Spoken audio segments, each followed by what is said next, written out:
Very good morning, 10th class. How are you children? How are your studies going on? I have already posted syllabus on the group. Only these chapters will be coming for your second test. And because all the questions are going to be MCQs, so you will be having questions from between the lesson. Lesson के बीच में से कहीं से भी question आएगा बच्चों. So you need to learn all the chapters, and this chapter also, page number I have mentioned there. So ये chapter भी हमारा syllabus में है अभी. We'll complete this chapter, but the page I have given there हमारा course वहीं तक है. तो जो भी कोर्स में आपको लेसन दिए गए हैं, रिवाइज देम थरली, क्योंकि लेसन के बीच में से MCQs आएंगे. Okay, so will start the geography chapter today, that is agriculture. We all know that India is an agricultural country and in a economy. The chapter we have finished just now in economics, we have seen the importance of primary sector. A large number of our population is still employed in agriculture. So what is that all? क्या India में क्या pattern है, कौन कौन से type of agriculture होते हैं, कौन कौन से क्रॉप्स ग्रो होते हैं, that we are going to study in this chapter. Okay, so you have to make notes on the crops also. कौन से सीजन में ग्रो होते हैं, कौन सा क्रॉप है, क्या क्लाइमेटिक कंडीशंस उस क्रॉप को चाहिए, किस तरह का लैंड, किस तरह की soil, everything you have to prepare in your notes. Okay, so let's start the chapter agriculture. India is an agriculturally important country. 2/3 of its population, still more than 66%, is engaged in agricultural activities.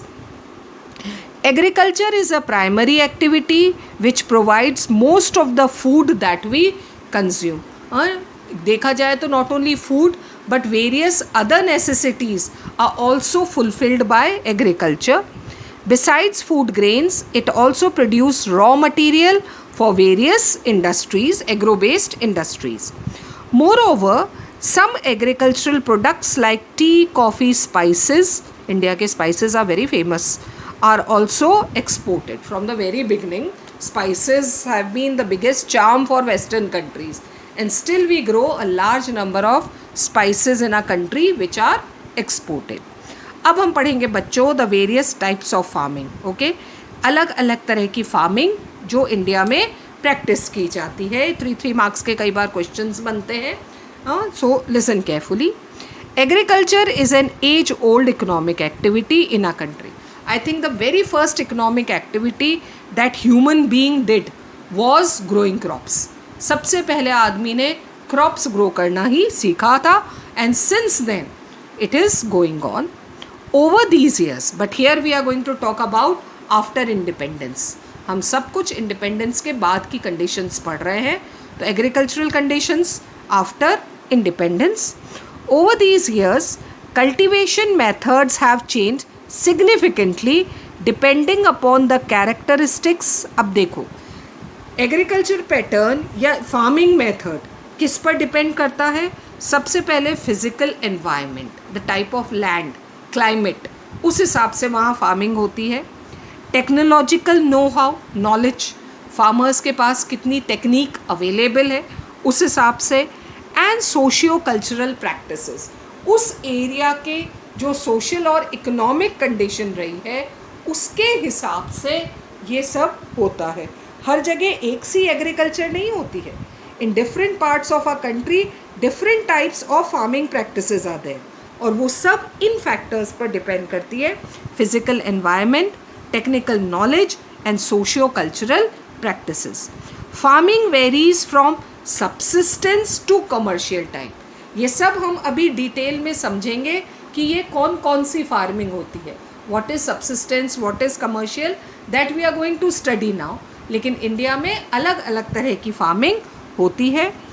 Eight present in different parts of India the following farming systems are practice. तो आज हम समझेंगे कि वो कौन कौन से farming methods हैं, तरीके हैं जिससे हमारे फार्मर्स क्रॉप ग्रो करते हैं. सबसे पहले प्रिमिटिव सब्सिस्टेंस फार्मिंग. प्रिमिटिव का मीनिंग ओल्ड, ओल्ड, बहुत पुराना तरीका. Subsistence means for your own living, अपने खुद के लिए जो खाना उगाया जाता था, ये सबसे पहले यही होता था. First method was that every person use to grow food for his own living, that is subsistence farming. This type of farming is still practiced in few areas of India, few pockets, few areas of India. Primitive subsistence agriculture is practiced. अब ये देखो, ये इसके characteristics है कि कौन सी तरह की एग्रीकल्चर को प्रिमिटिव और सब्सिस्टेंस कहा गया है. सबसे पहले आता है स्मॉल पैचेस ऑफ लैंड, छोटा फार्म होता है, छोटा खेत होता है, with the help of primitive tools. Modern farming methods नहीं, पुराने तरीके जो हाथ से ज़्यादा चलाए जाते थे, लाइक हो, दाव एंड डिगिंग स्टिक्स. वो बिल्कुल एज ओल्ड तरीका, हाथ से फार्मर काम करता है सारा.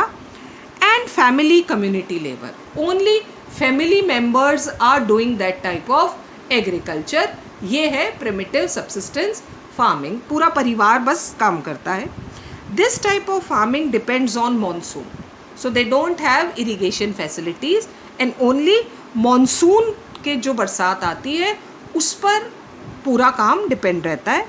Natural fertility of the soil, it means no fertilisers are added to it. And suitability of other environmental conditions of the crop board. Totally natural farming है ना, क्या कहेंगे हम इसको, नेचुरल टाइप ऑफ फार्मिंग, जिसमें कोई भी अदर आउटसाइड आउटपुट नहीं डाला है. The farming totally depends on natural factors. Another name given to this type of agriculture is slash and burn. और I think आपने 9th में एक पढ़ा होगा, that is वो I'm just forgetting the name. आपने इसको 9th क्लास में एक और नाम से पढ़ा है, सॉरी अभी याद आएगा जब बताऊंगी, है ना. अभी तो हम याद करेंगे शिफ्टिंग एग्रीकल्चर. क्या नाम पढ़ा था, यस, शिफ्टिंग एग्रीकल्चर का नाम पढ़ा था आपने 9th में. तो that is slash and burn. Another name is slash and burn agriculture. Farmers clear a patch of land. अब ये है देखो, same thing, slash and burn and shifting agriculture are same. सबसे पहले क्या होता है, farmers clear a patch of land. Clear a patch of land means forest area. हाँ, गाँव के पास जो फॉरेस्ट होता है उसमें कुछ जंगल के पेड़ काट कर एक लैंड प्रिपेयर किया जाता है. Produce serial and other food crops, क्योंकि खुद के सस्टेनेंस के लिए है तो बस वो ही वहाँ पर ग्रो होता है to sustain their family. When the soil fertility decreases 2-3 years they grow crop cereals on that land. अब because no fertilisers are added तो धीरे धीरे लैंड की फर्टिलिटी कम होती जाती है. As the fertility decreases the farmer shift, वो land छोड़ दिया जाता है. Again a patch of land is cut, वहाँ पर पेड़ काटे जाते हैं, वो जो नीचे की लकड़ी रह जाती है उसको बर्न किया जाता है. तो वो एक तरह से क्या होता है, उसमें राख बन जाती है वो, और मेन्योर का काम करती है फॉर द लैंड. उसमें सीड्स डालकर और क्रॉप ग्रो किए जाते हैं. Food, when the soil fertility decreases the farmer shift and clear a fresh patch of land for cultivation. इसलिए इसे क्या कहा गया है, स्लैश एंड बर्न. पेड़ काटा, जो बचा टूट उसको जलाया, became natural manure and seeds are sown. Shifting, क्यों नाम है शिफ्टिंग, क्योंकि farmers keep on shifting from one place to another, कोई परमानेंट लैंड नहीं है. Fresh patch of land for cultivation. This type of shifting allows nature to replenish the fertility of the soil. यहाँ पर कोई ऊपर से manure या fertiliser नहीं मिलाया जा रहा, नेचुरल फोर्सेस के थ्रू यहाँ पर सारी फर्टिलिटी गेन कर रहा है that land through natural process.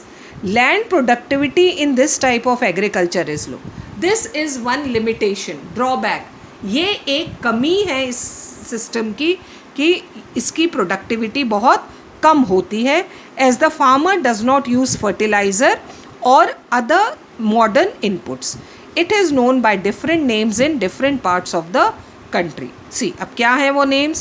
It is jhuming in northeastern states like Assam, Meghalaya, Mizoram and Nagaland, वहाँ झूमिंग के नाम से जानते हैं.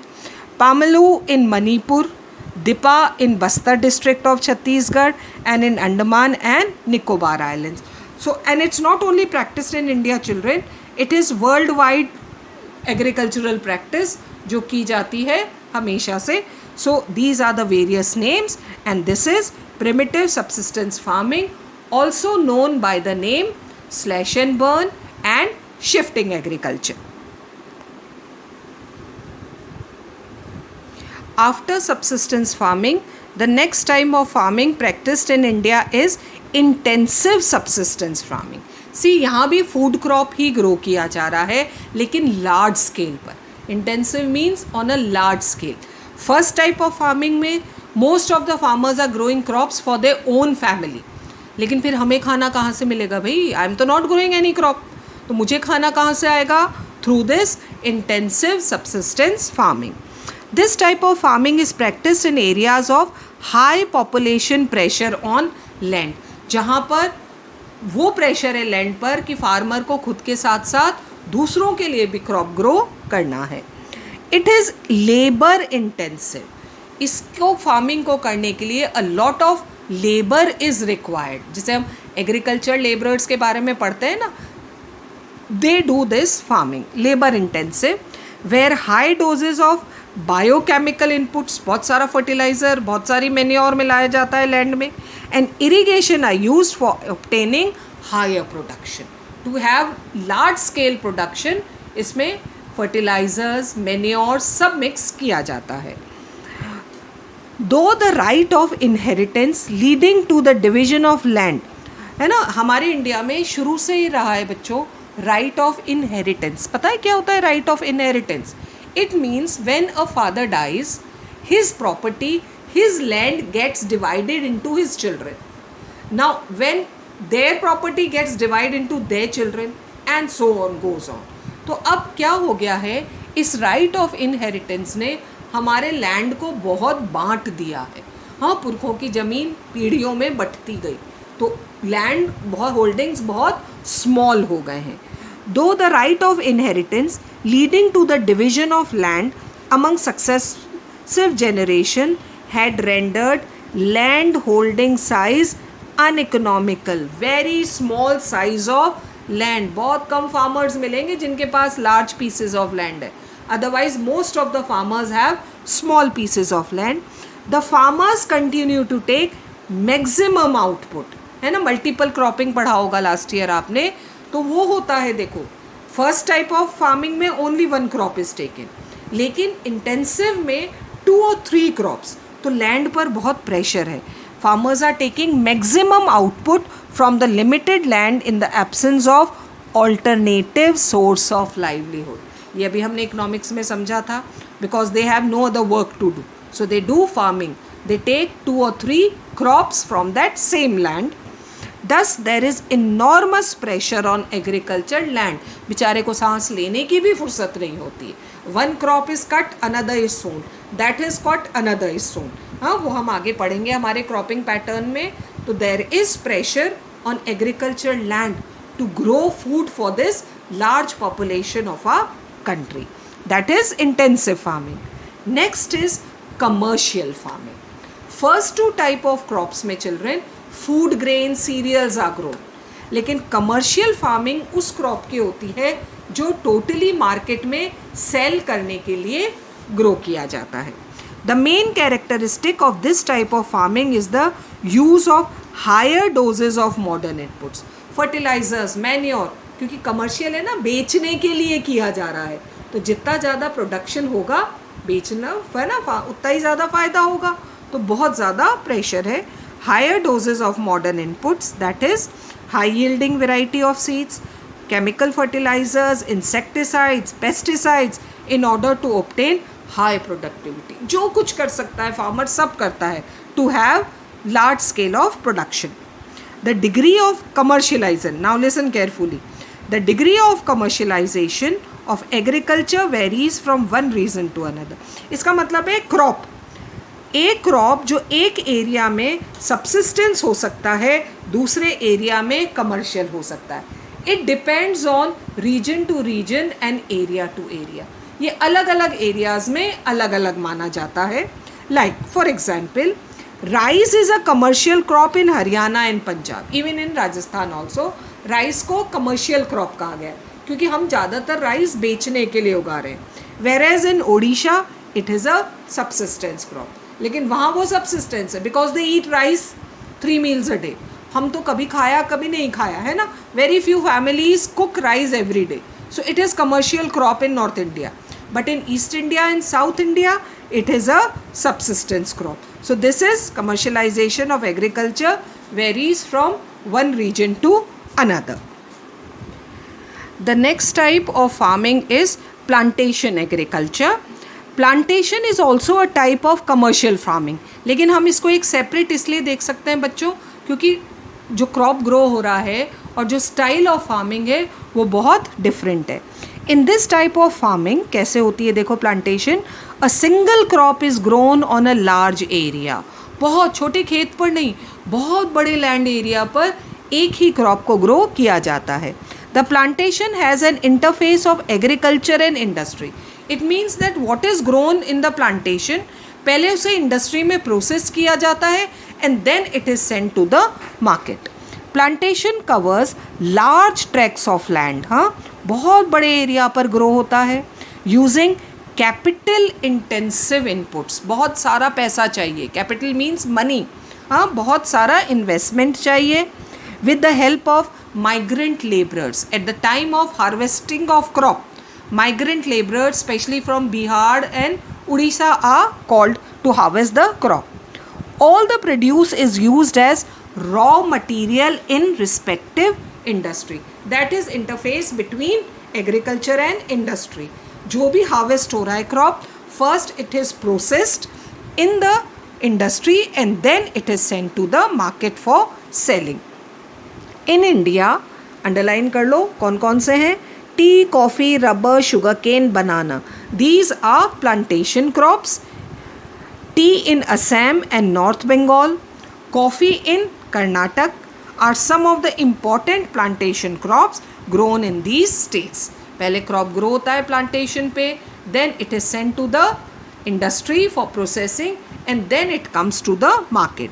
Since the production is mainly for market, farmer घर में तो कुछ नहीं रख रहा है, सब कुछ market के लिए. A well developed network of transport and communication is necessary. Connecting the plantation areas, वहाँ से अच्छा ट्रांसपोर्ट, अच्छी रोड्स हों फॉर द प्रोसेसिंग इंडस्ट्रीज और वहाँ से bringing the thing to the market plays an important role in the development of plantations. So these are the various types of farming methods that are practised in India. Primitive subsistence farming, then intensive subsistence farming, commercial farming and plantation agriculture. So go through the lesson, it's very easy, कोई बहुत difficult नहीं है. हम सब बहुत कुछ जानते हैं, ये हमारा डेली रूटीन वाला है भैया. इंडिया तो एग्रीकल्चर कंट्री है. So just read it, you will be able to understand and next we'll start tomorrow. Till then keep revising and again I am telling you children, read the chapters. NCERT book में से question आएंगे. No Google, no network, कुछ नहीं, कोई internet नहीं है, सिर्फ आपकी NCERT बुक में से क्वेश्चन आएंगे. So you need to learn your lesson from the book. So do that. I will give questions from there only. और सब MCQs हैं तो अच्छे से चैप्टर्स पढ़ो क्योंकि उन्हीं के बीच में से क्वेश्चंस बनेंगे. Right? Till then keep reading.